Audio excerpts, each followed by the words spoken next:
Bonsoir à vous, mesdames, bonsoir à vous, messieurs. Le rendez-vous de troisième mi-temps, c'est maintenant. Qui sont les gros perdants du Covid-19, puis de la crise des élections à la Fédération ivoirienne de football? C'est bien sûr, on peut citer quelques-uns, ce sont les joueurs. Pour ce numéro 35, il nous paraît important de nous interroger sur un point essentiel: blocage de l'élection, le foot ivoirien en danger. Nous aurons sur ce plateau messieurs Dago Charles. Bonsoir à vous, messieurs. Bonsoir, Sébastien. Et merci d'être sur ce plateau. C'est un plaisir. Magoula Diop, bonsoir à vous. Bonsoir, Sébastien. Merci d'être avec nous. Et puis Tchétché Aimé. Bonsoir à vous, Tchétché. Bonsoir, Sébastien. Merci à vous, messieurs. Nous aurons au téléphone Rigaud Gerfait. L'enjeu de l'élection a tué le jeu. C'est un élément que nous propose Salif Ouattara. Juillet, août, septembre. Déjà 3 mois que le processus électoral est engagé à la Fédération ivoirienne de football. Jamais une simple élection à la Maison des Verts n'avait fait couler autant d'encre et suscité autant d'invectives sur les réseaux sociaux. Même la presse sportive nationale, qui devait se faire le relais d'informations justes et impartiales, semble divisée sur le débat électoral à la FIFA. Mais qui a donc raison et qui a tort? C'est dans cette longue attente que nous plonge la FIFA de Gianni Infantino. L'instance mondiale du football a été appelée au secours dans le litige qui oppose les acteurs du foot d'une même nation, la Côte d'Ivoire. La FIFA est-elle désormais dans l'embarras, ne sachant plus si elle a trop vite fait de s'embourber dans un dossier compliqué, ou la vérité est-elle simplement difficile à accepter pour la FIFA? Pour le moment, tout le monde parle, sauf les vrais acteurs du foot ivoirien que sont les joueurs et les présidents des clubs. Ceux-là même qui espèrent sûrement que la crise trouve un dénouement rapide afin que les projecteurs soient à nouveau braqués sur le stade Robert Champrou de Marcory, devenu depuis 2 saisons l'antre du championnat national ivoirien. Les FC San Pedro et le Racing Club ont montré leur envie de retrouver les stades grâce au match test de la pelouse du stade olympique de Bimpe. Le sifflet a au moins retenti le vendredi 4 septembre dernier, mais loin des recruteurs et commentateurs de match. À quand le retour du championnat national ivoirien? Les joueurs ivoiriens seront-ils sacrifiés pour cette saison? Qu'en est-il du calendrier des compétitions? Les éléphants seront-ils dans des conditions maximales pour les 2 prochains matchs éliminatoires de la CAN 2021? Le feuilleton préélectoral n'est-il pas finalement devenu plus nocif pour le foot ivoirien que la Covid-19? Messieurs de la troisième mi-temps, la parole est à vous. Merci à vous, Salif Ouattara. Nous sommes bien installés. Nous aurons quelques réactions des acteurs du football ivoirien dans ce numéro de troisième mi-temps. Monsieur Dago Charles, je me tourne vers vous. Blocage de l'élection. Le foot ivoirien est-il en danger? Le foot ivoirien est-il en danger? Non, je ne crois pas. Je ne crois pas qu'on puisse parler de danger.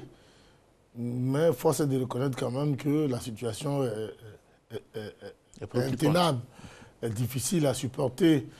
Mais moi, je pourrais qualifier cette situation de mal point bien.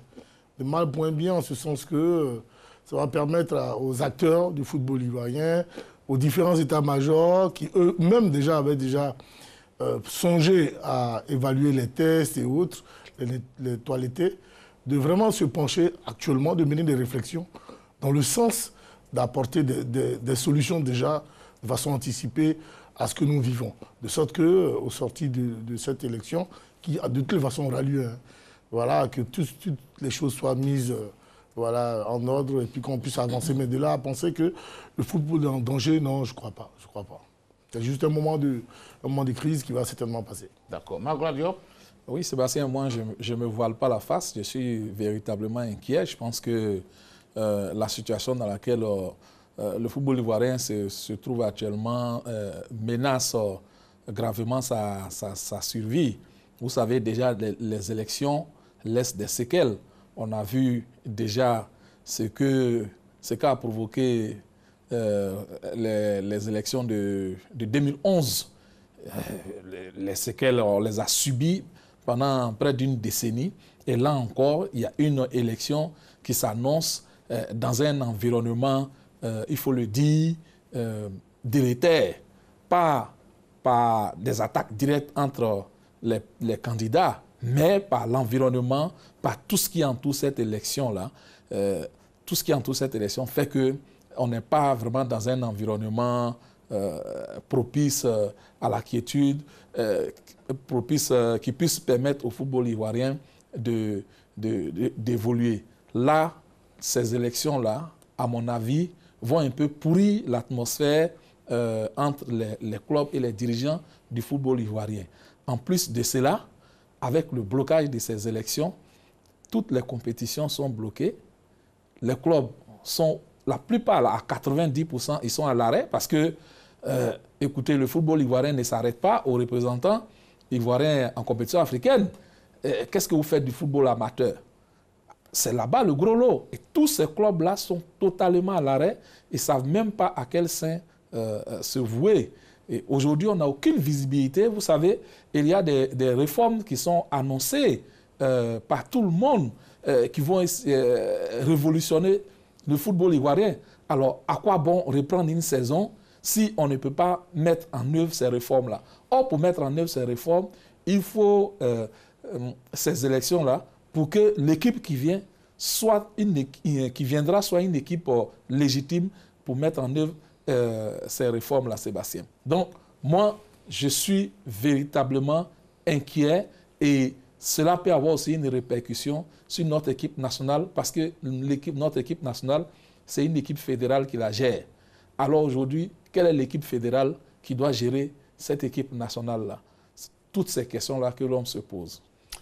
Monsieur Tchétché, mais vous allez répondre donc à cette question, blocage de l'élection, le foot ivoirien est-il en danger? Oui, je ne me voile pas la face, le football ivoirien est en danger. Voyez-vous, depuis bien longtemps, on avait connu pareille situation.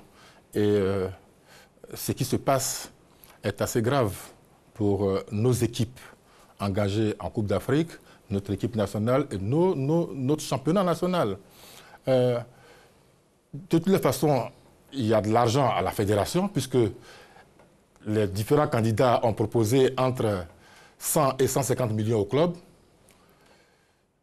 Les clubs attendent cet argent pour commencer les entraînements, pour libérer des joueurs qui sont en fin de contrat, pour libérer des joueurs dont ils ne veulent plus, pour recruter de nouveaux joueurs et pour s'entraîner. Donc, il y a forcément danger. Tant qu'il n'y a aucune autorité pour décaisser cet argent-là, cette subvention, c'est vrai que c'est une aide, mais c'est une aide qui va vraiment dans le bon sens pour permettre aux présidents de clubs qui sont quelquefois à bout de souffle d'avoir un peu d'oxygène. Et ça, je pense que c'est très important pour nos clubs. C'est très important de le souligner. Il y a de l'argent à la FIFA, il y a de l'argent pour les clubs. Mais à quel moment on va leur donner? À quel moment la FIFA va-t-elle leur donner, premièrement? Dans ces conditions, deuxièmement, je pense pour ma part qu'il faudrait que la FIFA écrive à la CAF pour lui dire, nous avons certes des élections et qui sont d'ailleurs bloquées, mais que faisons-nous entre-temps?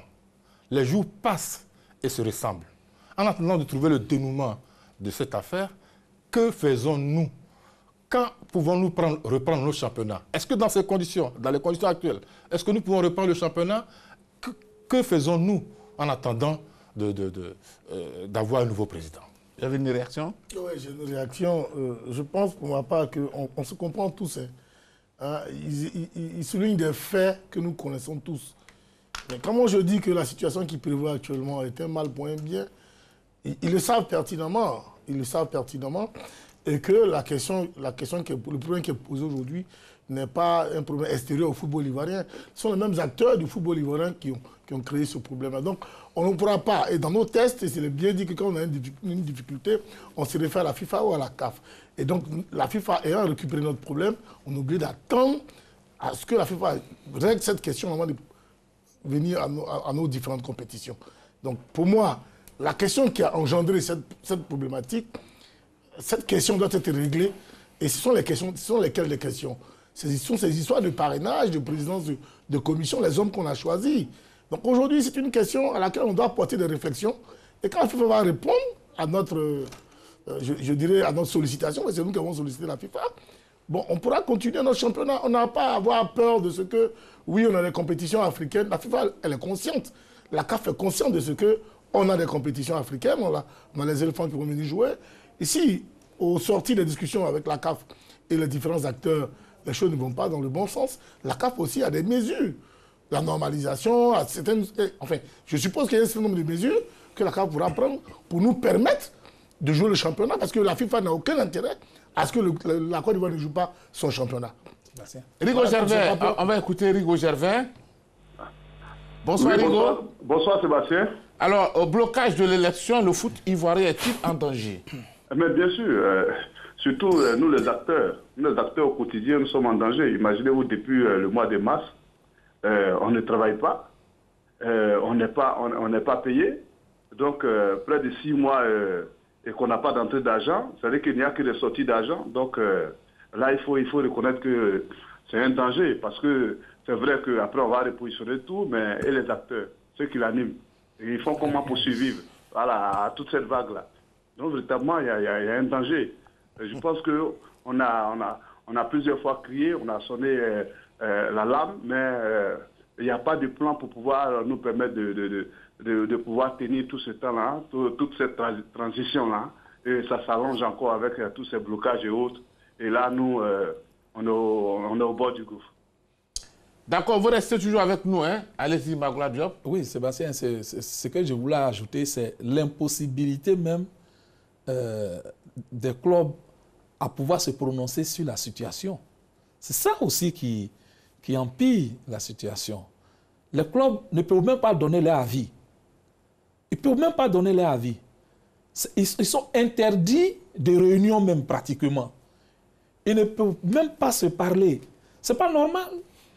Une fédération qui n'arrive même pas à réunir ses membres, ou bien qui n'a pas du moins la possibilité de réunir ses membres pour qu'ils puissent discuter ensemble d'une situation donnée et trouver des solutions. Je pense qu'il faut vraiment que la FIFA mette de l'eau dans son vin. Qu'elle permette aux autorités fédérales, aux dirigeants fédéraux actuels, de pouvoir au moins, peut-être une assemblée générale, comme c'est une rencontre statutaire, c'est compliqué, mais permettre au moins à ces dirigeants-là de pouvoir organiser des rencontres, des concertations, pour que le club puisse s'exprimer sur la situation et même faire des propositions. Parce que c'est ensemble qu'on peut trouver une solution, Sébastien. Il faut permettre au club de se réunir et de pouvoir se parler. Pour moi, cela va accélérer les choses. Oui, je voulais juste rappeler que jusqu'aujourd'hui, la FIFA, selon nos informations, n'a encore interrogé personne, hein, dans cette affaire. Donc, ce n'est pas pour demain la veille. Alors, monsieur, vous réagissez? Je suis un peu surpris quand j'entends Magloire vraiment suggérer que la FIFA permette aux clubs ivoiriens de se réunir. Les clubs ivoiriens sont assujettis au test de la FIFA.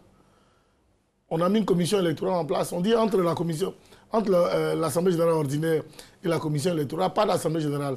C'est tout. Ils ne peuvent pas se réunir. S'ils veulent se réunir, par le touchement de leurs états-majors, qu'ils se réunissent et qu'ils discutent. Voilà, nous avons toujours parlé des différents tests, Nous avons fait en sorte, nous-mêmes, que la FIFA vienne dans notre projet, mais assumons, acceptons la situation, et puis réfléchissons maintenant de sorte que cette situation n'arrive plus en Côte d'Ivoire. C'est très important. Magloire et moi, ici, sur ce plateau, plusieurs fois, nous avons sollicité, nous avons demandé aux différents acteurs du football ivoirien, n'est-ce pas, Magloire? Faisons attention, parce que là où nous allions, nous savions que si la FIFA décidait de rentrer dans le processus, ce serait fort probable qu'on ne s'en sorte pas aussi facilement, sinon sans des séquelles. Oui, mais malheureusement, nous y sommes. Donc on doit attendre les décisions de la FIFA, comme les tests le demandent. Et donc pour moi, il n'y a pas à demander quelque chose d'extraordinaire. Non, mais Charles, la FIFA est la FIFA. Tu dis bien que la Fédération ivoirienne de football est subordonnée à la FIFA. Donc, dès cet instant-là, la FIFA peut donner des directives à la Fédération ivoirienne de football, en lui disant, comme nous sommes en train de réfléchir sur le dénouement de ce nœud gordien-là, qui est votre élection, et qu'il y a des échéances, il y a des compétitions qui s'annoncent, il y a une saison qui s'annonce, il y a des matchs de votre équipe nationale qui s'annoncent, on vous permet de pouvoir vous réunir afin d'échanger entre vous et pouvoir trouver une solution sur ces différentes questions. Si la FIFA le dit, elle peut le dire. Elle en a le pouvoir. Si la FIFA le dit, les autorités fédérales ont un blanc-seing pour organiser cette réunion de concertation-là et on pourra trouver une solution. Mais si elles veulent tout de suite organiser cette réunion, pas une assemblée générale, mais cette réunion sans l'aval de la FIFA, cela va encore créer une levée de bouclier et cela va créer un autre front alors qu'on n'en a pas besoin. C'est pourquoi j'ai dit que la FIFA peut permettre à la Fédération ivoirienne de football d'organiser cette réunion-là de ses membres pour qu'ils puissent trouver une solution sur la Une réaction encore? Ouais, non, moi je dis qu'elle ne doit même pas permettre cela. Après votre réaction, on va écouter Amara Diané. Voilà, moi je souhaite que la FIFA reste droit dans ses bottes et qu'elle ne respecte que les tests. On s'est arrangé pour qu'elle s'immisce dans notre projet. Elle est en train de chercher une solution à notre situation. Pendant ce temps, invitons les différents clubs pour les différents championnats à venir. À tous les coups, les championnats ont lieu, hein, à tous les coups. Voilà, partout où il y a eu ces normalisations, ou je ne sais quoi, on n'a pas dit qu'il n'y a pas de championnat au point où c'est... Donc, les clubs, il y aura les championnats. Mais Charles, fais attention. Le Mali a fait pratiquement 2-3 ans. Je suis d'accord. On n'en est pas encore là. On n'en est pas encore là. La normalisation n'est pas encore installée. Chaque fois, les représentants maliens étaient désignés. On a encore du temps. Laissons la FIFA travailler. Et puis voilà, on va arriver au fait. Quand la FIFA va décider, en ce moment, on verra. Non, mais pendant qu'elle travaille, il faut qu'on joue. Mais il n'y a pas de comité exécutif. Il n'y a pas de comité exécutif. Mais il faut qu'elle trouve une solution parce qu'on ne peut pas rester comme ça dans un statu quo. D'accord. On va écouter Amara Diané les conséquences de la non-reprise du championnat sur les joueurs. Quand on est footballeur, on a l'habitude d'avoir la pression. Maintenant, bon, comme j'ai dit, je ne sais pas si les équipes ont repris l'entraînement, s'ils ont commencé à faire des matchs amicaux, parce que c'est ce qui va faire qu'ils vont être dans le bain. Donc si tous ces éléments ne sont pas réunis, c'est vrai qu'effectivement, ça va être un peu difficile. Maintenant, comme je vous dis, je ne sais pas si ils ont repris, s'ils ont fait des matchs amicaux, bien voilà, donc ça va dépendre de ça aussi. Dans le métier du football, il faut toujours être en activité. Et quand on n'est pas en activité, c'est difficile de reprendre, qu'on soit jeune ou pas. Donc j'espère qu'on va pouvoir revenir très vite sur les fondamentaux parce que pour les footballeurs, c'est sur le terrain, c'est ça le plus important. Donc j'espère qu'on va faire vite revenir et puis bon, repartir sur les bonnes bases. Il faut rester humble dans la tête, il faut essayer de réfléchir, voir ce qui est bon, ce qui n'est pas bon, faire la part des choses et puis bon, continuer à travailler. Donc voilà. Alors, Tchétché Aimé, est-ce que les joueurs sont sacrifiés aujourd'hui? Oui, on l'a dit, on le répète depuis bien longtemps, que les gros perdants, ce sont les joueurs, mais il y a également les entraîneurs, il y a également les présidents de clubs. Pour les joueurs, oui, c'est évident, parce que c'est leur métier. C'est leur métier. Quand ils ne sont pas en activité, c'est stressant et puis c'est beaucoup de marques à gagner pour eux. Voilà. Pour ceux qui sont en fin de contrat, à l'heure actuelle, on ne connaît pas leur sort. Pour ceux qui ont été mauvais ou qui n'ont pas été à la hauteur avec leur club, ils ne savent pas à quelle sauce ils seront mangés demain. Est-ce qu'ils vont rester? Les clubs vont leur permettre de rester ou ils vont partir? Ils ne connaissent pas leur destination. Voilà. Est-ce qu'il y a de nouveaux joueurs à recruter? C'est difficile. Donc, les plus gros perdants à l'heure actuelle, ce sont les footballeurs. Ce sont les footballeurs, viennent les entraîneurs et les présidents de clubs. Dagochal? Non, je suis d'accord que les footballeurs sont les gros perdants, malheureusement. Malheureusement, qu'est-ce qu'on peut y faire? Est-ce que vous avez discuté avec certains qui vous avez senti qu'ils se trouvent dans des situations assez déplorables? Oui, mais pas forcément. Si peut-être que je peux imaginer ce à quoi vous pensez, pas forcément le côté pécunier. Oh, oui, pas forcément. En plus de cela, d'abord, il faut savoir quand même que cette situation critique que nous vivons à travers notre élection n'est pas anodine quand même par rapport à la crise du coronavirus aussi. Hein. Donc depuis plus de 7 mois, les footballeurs ivoiriens sont dans la gadoue, permettez-moi l'expression. Ça, on le sait déjà depuis longtemps. Donc ils sont perdants sur tous les plans. Mais là où ils sont véritablement perdants, là où c'est vraiment choquant, ce n'est pas l'argent. Mais c'est le fait qu'un footballeur professionnel ne joue pas plus de 6 mois déjà. C'est difficile. C'est-à-dire, là, la situation de confinement, il est à la maison, il bouffe tout ce qu'il faut, il prend de la graisse, il perd en condition physique, il perd en force. Et donc, au niveau de la reprise, il sera exposé à des blessures. Et puis, pour que l'équipe puisse jouer à un certain niveau d'intensité et d'émotion, avec le stress, tout ça à gérer, un footballeur peut se blesser facilement et puis peut ne pas retrouver sa vitesse de croisière, si je peux m'exprimer ainsi, après un an. Donc, quand on a bloqué pendant 7 mois, un footballeur professionnel, là, on paye toute une saison. Donc, là, oui, c'est vrai qu'ils perdent de l'argent, mais physiquement, techniquement, ils perdent beaucoup. Et donc leur carrière même peut être compromise. À cela, juste, il faut ajouter, Sébastien, si vous permettez, qu'aucun entraîneur à l'heure actuelle ne peut faire une programmation rationnelle pour une éventuelle reprise du championnat. Parce que tout ça, c'est technique.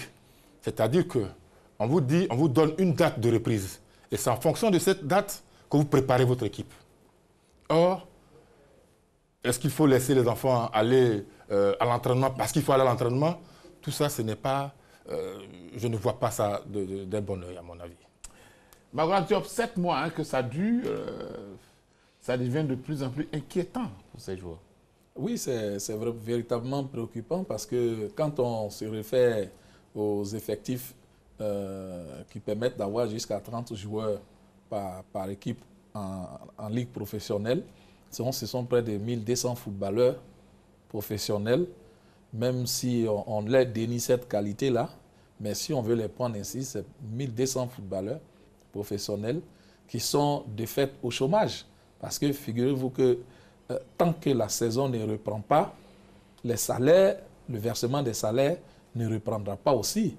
Donc actuellement, ils sont sans sous et pendant ce temps, ils doivent s'occuper d'eux-mêmes, ils doivent s'entretenir, ils doivent entretenir leur forme et aussi, il faut bien qu'ils vivent. Donc, c'est une situation... Sébastien, nous avons fait quelques mois sans travailler.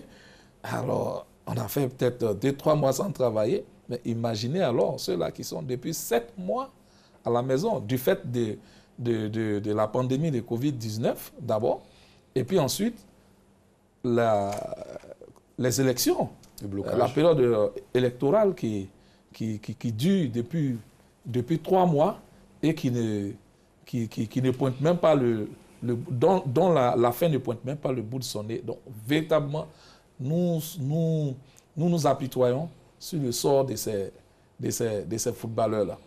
Alors, on va écouter Rigo Gervais. Vous êtes avec nous, Rigo? Sébastien, je suis là. Alors, dites-nous, Rigo, pour des joueurs qui sont restés maintenant plus de 7 mois sans compétition, qu'est-ce que ça représente déjà? Ouais, mais je pense que, comme ils sont en train de relever en direct là-bas, parce qu'ils vont perdre le rythme, ça c'est sûr, parce que quand un joueur n'est pas en compétition, forcément, il va perdre le rythme, il va perdre les automatismes. Et là, on a vécu le Covid difficilement. Dès qu'on sort du Covid, il y a la crise des élections par la présidence de la fédération. Donc, il y a encore un blocage. Les dirigeants qui sont en plein recrutement actuellement ne savent même pas à quel sens se vouer. Les entraîneurs ne savent pas quel programme faire parce qu'on ne connaît pas les dates du championnat. La date du championnat n'est pas connue, donc on ne peut pas faire de préparation efficiente. Est-ce qu'il faut faire un travail d'entretien? Mais qui va payer tous ces laps de temps? Voilà. Est-ce que les clubs vont accepter de payer la totalité des salaires promis ou ils vont engager la discussion avec les joueurs pour payer la moitié du salaire? Ça, on ne le sait pas. Les joueurs qui ont été libérés, sur quelle base ont-ils été libérés? Parce que le championnat, de l'autre côté, n'était pas fini, il restait encore 6 journées. Sur quelle base ils ont été libérés? Il y a eu certainement des erreurs, mais ils vont aller dans quel club? Tout ça, véritablement, le mercato, ça va plomber encore le mercato. Déjà que sur le plan pécunier, c'est difficile. Sur le plan du mercato, ça va être difficile. Et il ne faut pas oublier que, comme l'autre le relevait, la situation des clubs amateurs, 4e division et autres, Vraiment, tout a été arrêté là. Ils n'ont même pas eu de championnat. Donc, tous ces acteurs-là, sans compter que les jeunes même ne compétissaient pas dans le temps. Donc, vraiment, c'est toute la machine qui est actuellement bloquée. Comme je l'ai dit, vraiment, il faut un plan d'urgence. S'il vous plaît, pensez aux acteurs au quotidien. Sinon, si eux, ils n'existent pas, quand on va se réveiller, on aura encore un football ivoirien, surtout sur le plan local boiteux. Bon, Rigo, vous restez avec nous. Juste après vous, on va écouter Gafarou Hyacinthe, Dimi Stéphane. Mais dites-moi, est-ce que de près, quand vous avez vu certains joueurs, certains sont dans des situations assez catastrophiques, en dehors des stades? Oui, bien sûr, il y a beaucoup de joueurs qui sont en situation catastrophique. Voyez, c'est vrai que les clubs, ils arrivent à garder certains joueurs, mais il y a plein de joueurs qui ont été relâchés. Il y a plein de joueurs qui sont sans club. Déjà, avec le Covid, ils n'étaient pas payés et aujourd'hui, ils se retrouvent sans club. Donc, véritablement, ils sont dans un état vraiment déplorable. Faut pas oublier aussi les entraîneurs. Les entraîneurs vivent les mêmes situations. Imaginez quelqu'un qui n'est pas professeur de PS, qui ne vit que de ça, que du football, comment il s'arrange. Voilà, véritablement, c'est difficile. Moi-même, je plains aussi le président parce que depuis lors, il n'y a pas assez de subventions. Et puis, il se sert beaucoup de ça pour pouvoir ravitailler tout le monde. Et aussi, les affaires, avec le Covid, le monde des affaires aussi est morose. Donc, sur le plan financier, c'est difficile pour tout le monde. Et nous, on en pâtit parce que nous sommes des acteurs, on n'est pas assez protégés déjà qu'on évolue sans statut. Et là, les gens profitent vraiment pour nous délaisser. Et surtout les joueurs en situation défavorable qui ont été libérés par les clubs. Véritablement, là, ceux qui les défendaient un peu, la fille haute, ils n'ont plus de poids de pouvoir les défendre. Donc, véritablement, c'est une situation de déliquescence. Il faut vraiment trouver une certaine urgence pour les acteurs au quotidien et véritablement les soulager. D'accord. Rigo, vous ne partez pas, hein, restez toujours avec nous. Hein. Alors, vous posiez la question tout à l'heure si on a rencontré certains joueurs. Oui, moi j'en ai rencontré. J'en ai rencontré depuis un certain temps. Et ce matin même encore, j'en ai rencontré 2 ou 3 avec qui j'ai échangé. Qui m'ont dit, écoutez, grand frère, on ne peut plus rentrer chez nous. On ne peut plus rentrer chez nous parce qu'on est obligé de raser les murs. Le propriétaire qui attend son loyer depuis un moment est tout le temps devant la porte. Et donc, voilà, on attend on est en train de squatter notre propre maison. Et ça, c'est vraiment des gens à plaindre. Attendre ça à longueur de journée, je parlais déjà de ceux qui ont des enfants pour la rentrée scolaire qui commence certainement lundi. Comment ils vont faire? On n'en sait rien du tout. Donc, ce sont vraiment des gens à plaindre. On va écouter maintenant Gafarou, bienvenue, Hyacinthe et Dimi Stéphane, les dangers que peuvent courir nos représentants en Coupe africaine. On n'est pas en danger. Je pense que les équipes vont reprendre les entraînements, on n'est pas en danger. Les conséquences ne sont pas individuelles, les conséquences sont collectives. Voilà, dans la mesure où cette épidémie-là sévit dans tous les pays, je pense que les sanctions ont été prises à différents niveaux quand même pour que tout le monde puisse subir. Donc j'estime que les conséquences sont collectives et il faut remédier à ça pour pouvoir compétir. Avec les événements qui se passent, je pense sincèrement et honnêtement que nous sommes en danger. Vu que nous avons déjà 2 équipes qui doivent prendre part à la Coupe d'Afrique, c'est pas bon. Il faut au vite fait de ramener le calme au sein de notre fêtière pour que tout se passe pour le meilleur. La préparation est différente des matchs. Si on avait commencé tôt notre championnat, vous allez avoir au moins 3 matchs, 4 matchs, 5 matchs dans les jambes. Ça allait être plus intéressant. Mais là, nous sommes vraiment partants handicapés. Parce que le manque de compétition peut être préjudiciable à ces 2 équipes-là. J'aimerais pas être à la place de ces jeunes gens-là. Parce que je sais, depuis la Covid, c'est plus le même état d'esprit. C'est plus le même état d'esprit. On ne sait plus où on va. Donc la motivation n'est plus la même. Alors il faut un bon dosage, il faut l'apport des psychologues pour remonter vraiment ces jeunes gens-là afin de pouvoir prendre part à ces compétitions-là. Alors peut-être que on a l'impression que les mots sont peut-être forts, mais quand on prend un athlète, un joueur qui 7 mois se cherche, c'est vraiment difficile hein, de reprendre tout de suite et puis avoir une très bonne équipe et tout ça. Vous ne pensez pas qu'on va recommencer tout à zéro? Sébastien, ce n'est pas seulement un footballeur. Sébastien, n'importe quel travailleur, pendant 7 mois, un fonctionnaire de l'État de Côte d'Ivoire, pendant 7 mois, ça sera forcément compliqué.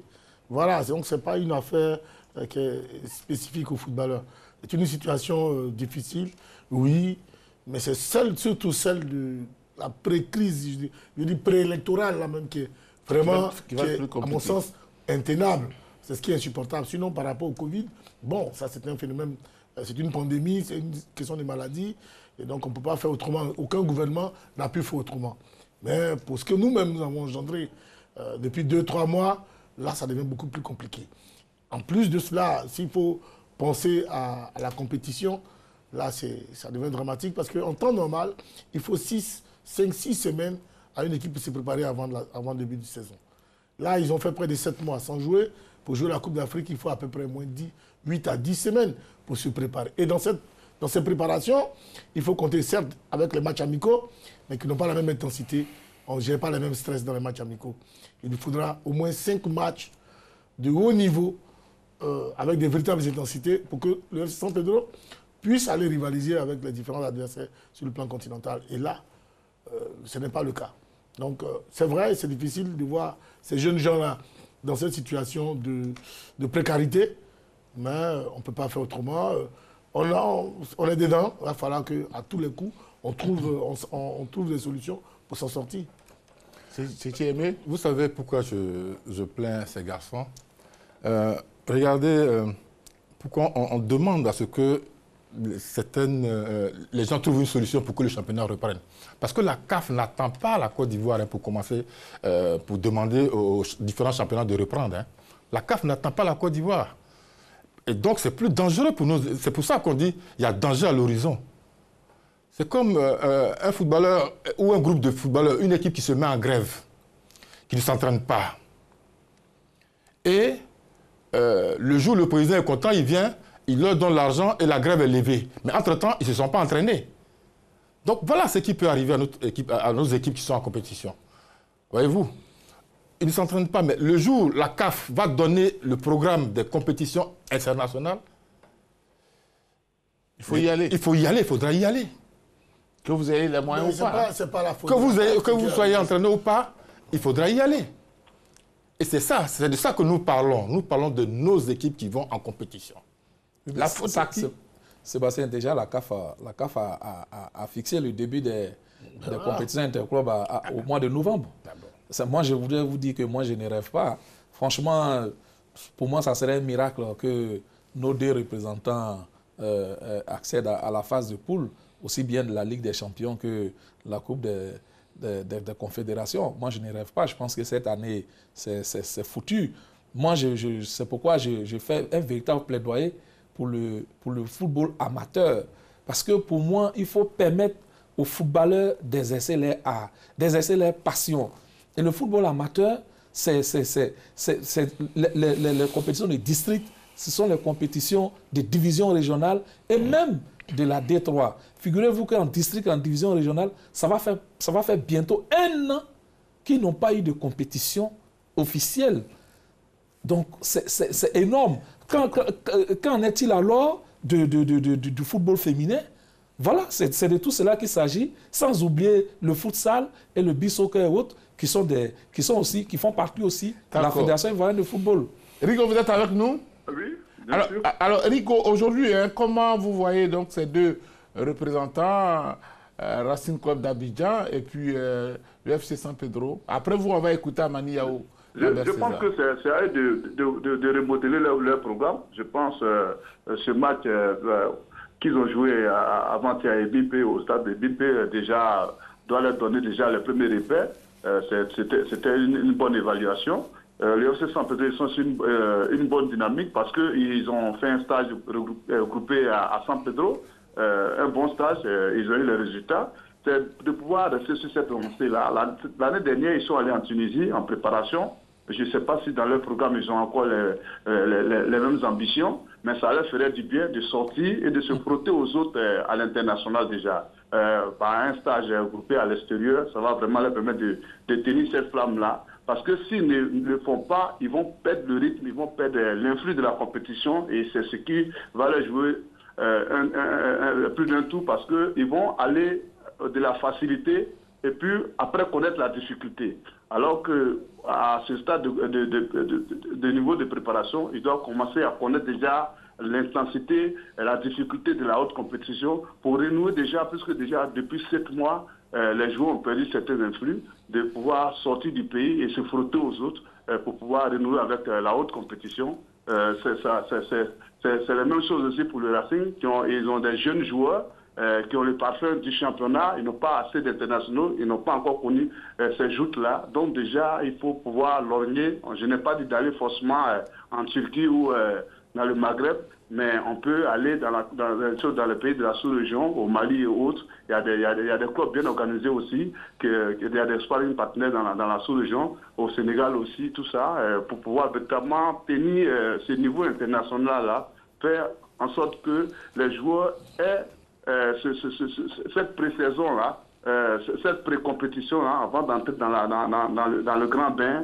au mois de novembre. On espère que en ce moment-là, nos élections se seront bien passées et que le championnat aurait au moins repris à une ou bien deux journées pour pouvoir accompagner tout ça. Voilà. On va écouter donc après vous, Monsieur Amani Yao Lambert César, qui nous parle aussi des difficultés que tout le monde rencontre en ce moment au niveau de notre football. Que ce soit FC Saint-Pédro, Racing d'Abidjan ou l'équipe nationale, à toutes ces entités-là, on ne peut leur souhaiter que le meilleur, plein succès. Surtout pour le football et le football local.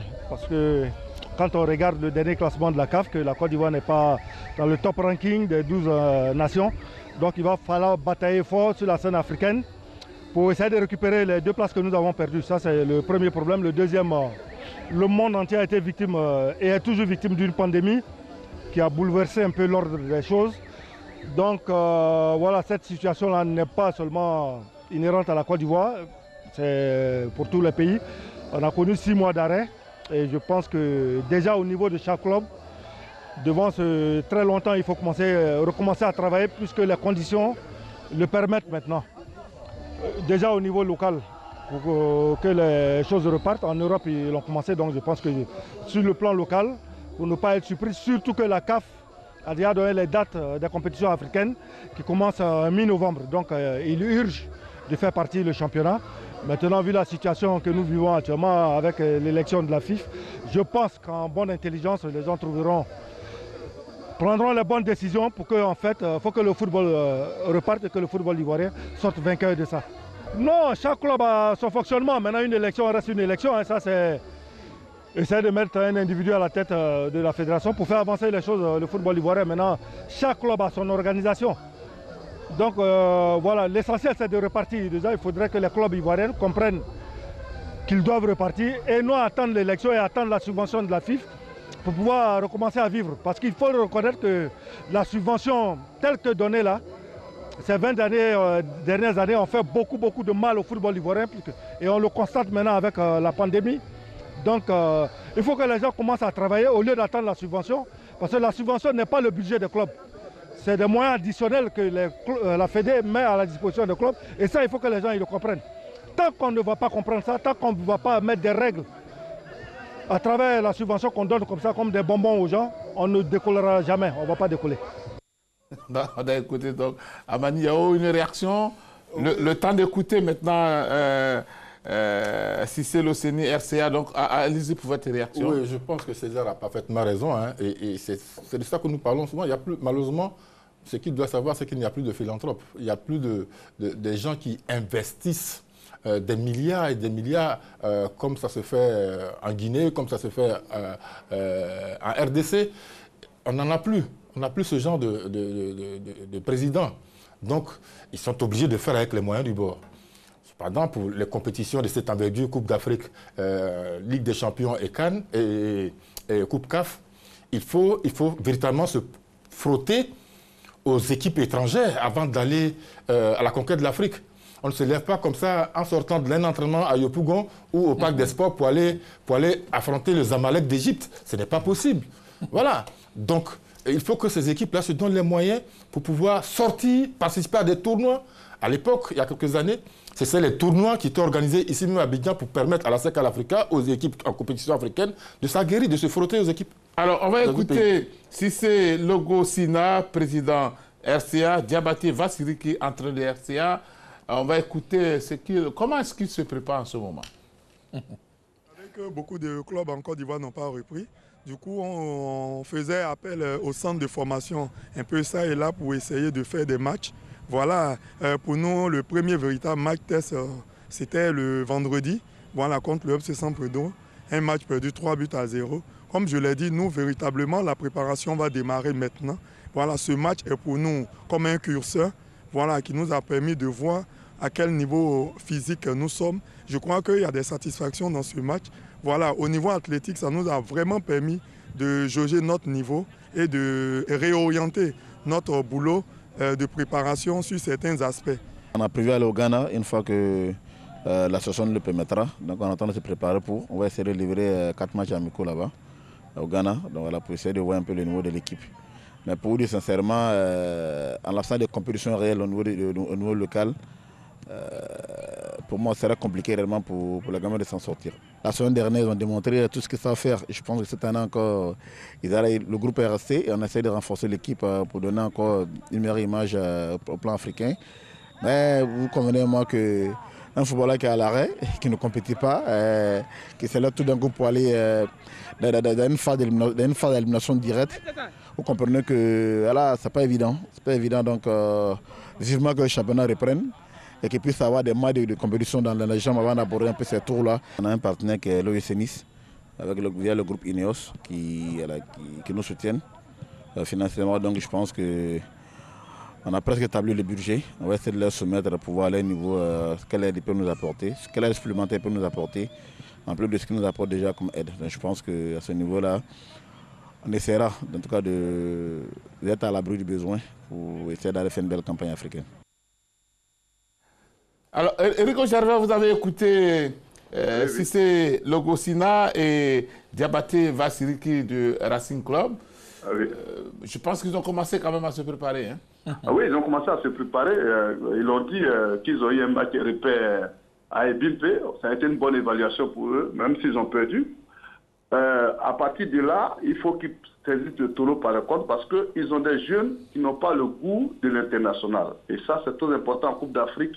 Voilà, ce parfum-là, il faut l'avoir. Il faut qu'ils fassent tout pour aller dans la sous-région, soit au Ghana, comme ils le disent, ou au Bénin, ou un peu partout là, au Burkina, ça peut être aussi, pour trouver ces sparring partenaires-là qui vont leur permettre d'avoir ce parfum-là avant d'entamer cette haute compétition.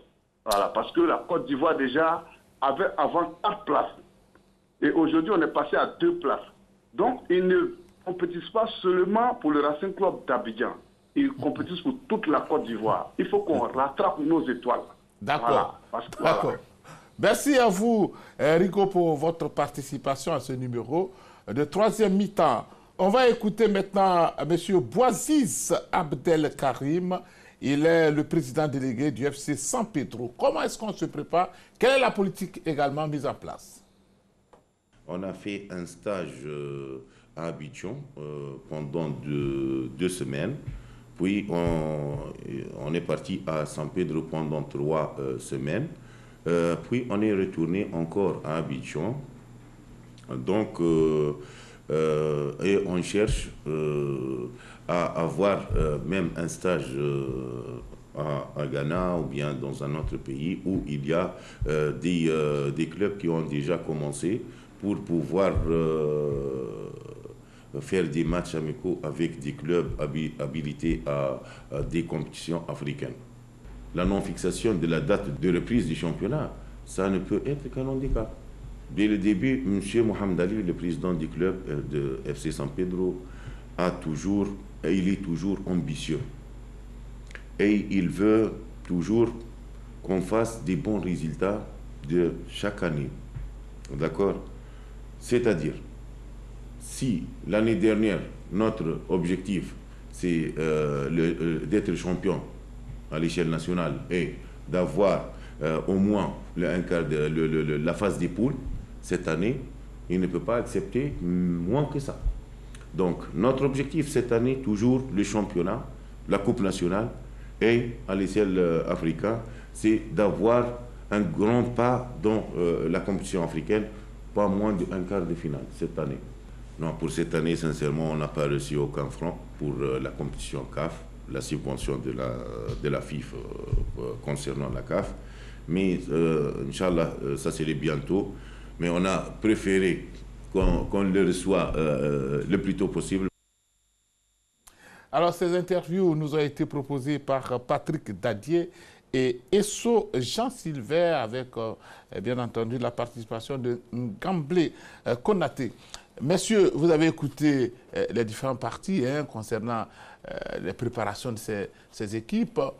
Dago Charles, est-ce que vous pensez que c'est le moment quand même de se lancer quand même dans cette préparation? Je ne vous sens pas, Sébastien. Bon, écoutez, ça... Non, mais moi, je ne suis pas pessimiste. Hein. Voilà, je sais que le FC San Pedro est un club professionnel. Le Racing aussi est dirigé par un jeune président très professionnel, très inclin à la chose du football, parce qu'il a même cité voilà, son partenaire, est un partenaire sérieux, le GC Nice. Ce n'est pas quand même n'importe quelle équipe en France. Donc je sais qu'ils ont certainement fait appel à des professionnels à leur niveau pour pouvoir leur permettre d'entamer leur préparation un peu plus tôt. Il est aussi vrai que cette préparation à travers les matchs amicaux avec les centres d'information, ça, il ne va pas montrer l'intensité à partir de laquelle on prend les jaugés en Coupe d'Afrique. Mais toujours est-il qu'ils ont démarré leur préparation un peu plus tôt que les autres clubs. Donc ça veut dire qu'ils sont conscients de la situation. Et là, pour ça, moi, je leur tire le chapeau. Amani Yao disait qu'il ne faut pas attendre les différentes subventions, sinon vous risquez de ne jamais vous préparer. Hein. Vous partagez son avis? Non, on n'attend pas les subventions pour se préparer. Moi, je partage l'avis d'Amani Yao. Les subventions ne constituent pas l'entièreté du budget du club. Mais ce que je voudrais dire, je le réaffirme, je voudrais casser un peu l'ambiance par rapport aux propos de Charles. Moi, je suis très pessimiste. Pour moi, cette année, la Coupe d'Afrique, pour nos clubs, c'est mort. Et on ne retrouvera pas nos 4 places. Je ne crois pas du tout que nos clubs, sans la reprise du championnat national, des compétitions nationales, puissent faire un bon parcours en Coupe d'Afrique. Figurez-vous que le Burkina Faso reprend son championnat le 19 septembre. Même si on tombe sur une équipe du Burkina Faso en novembre, sans même une journée de championnat dans les jambes, même si on s'appelle FC San Pedro, ce n'est pas évident qu'on passe cette étape-là. C'est pourquoi je dis la reprise des compétitions est importante. Mais vu l'atmosphère actuelle, ce n'est pas pour demain. Et donc, je ne rêve pas. Ils feront ce qu'ils peuvent faire. À l'impossible, nul n'est tenu. Mais je dis, quand j'analyse la situation, je dis, moi, je suis très pessimiste. Aujourd'hui, ma préoccupation, c'est que le ballon reprenne à rouler en Côte d'Ivoire. C'est ce qui importe. Sinon, les échéances internationales concernant nos clubs sans compétition locale, je ne rêve pas. Oui, alors, ce n'est pas nouveau. Hein. Ce n'est pas nouveau ce qui arrive aux équipes de Côte d'Ivoire, les équipes qui sont qualifiées pour la Coupe d'Afrique. Hier, on avait 4 places. Aujourd'hui, on n'a que 2 places. Peut-être que demain, on n'aura plus rien. Ce n'est pas mon souhait. Non, on aura toujours 2. Bon, mais je veux dire, il faut qu'on soit toujours dans une bonne dynamique. Or, sans championnat, on n'arrivait pas à passer le premier tour des qualifications. Sans championnat. Avec le championnat, on n'arrivait pas à passer le premier tour. Et maintenant, sans championnat, c'est évident que, sauf miracle, en football n'existe pas, les miracles se produisent rarement. Ce que je veux dire, c'est que, comme disait Amani Yao, et ça, c'est ce que je le dis toujours, les clubs ne doivent pas attendre les subventions. Malheureusement, les gens qui viennent, nos dirigeants aujourd'hui, ce sont des passionnés. Ils n'ont pas les moyens, mais ils se battent pour donner du boulot, du travail à nos jeunes frères. C'est pour ça. Sinon, pour aller jouer une Coupe d'Afrique, il faut avoir au moins, pour une équipe comme le Racing de Yopougon qui vient à peine d'arriver en Première Ligue, pour une équipe comme celle-là, pour qu'elle aille batailler sur le plan africain, il lui faut au moins des internationaux dans son équipe. Des internationaux, des joueurs étrangers, ou se déplacer, aller à l'extérieur, participer à des tournois pour venir, pour s'aguerrir. C'est ça, c'est comme ça qu'on passe certaines étapes. Merci, allez-y, Dango. Ce qui me plaît, ce que je retiens dans les propos de Magloire, c'est que Magloire est conscient que nos deux représentants sont dans des situations difficiles, donc il ne faut pas s'attendre à un miracle d'eux. On est d'accord, mais cela est dû à quoi? À la situation critique que nous vivons, n'est-ce pas? Bien avant cela, il y a 2-3 saisons, même la SOA, où on avait eu un champion, on a eu tout, alors au premier tour, la SOA est sortie, l'Africa Sport est sorti devant l'FC Mouadibou, la Racing Mimosa aussi. Je veux dire, il y a longtemps dans le football déjà, nos différents représentants ne nous satisfaisaient pas. Ça, il faut qu'on le reconnaisse. Maintenant, en plus de cette situation, on ne peut pas attendre beaucoup mieux de ces deux équipes-là. Ce qu'il faut espérer, à mon sens, c'est vraiment, comme je l'ai dit, l'interférence de la FIFA aujourd'hui avec la CAF dans cette commission-là. Je veux vraiment que cela accouche de quelque chose de positif pour que, on puisse maintenant relancer le football, la machine du football ivoirien comme cela se doit. On espère que d'ici mercredi prochain, il y aura des mouvements dans cette affaire des élections à la Fédération ivoirienne de football. Il y aura peut-être du nouveau et puis pourquoi pas relancer donc l'organisation de ces élections à la Fédération ivoirienne de football. Pour l'heure, nous allons nous arrêter ici et puis vous dire de passer de très bons moments sur les antennes de la RTI, précisément sur RTI2. Merci et bonsoir.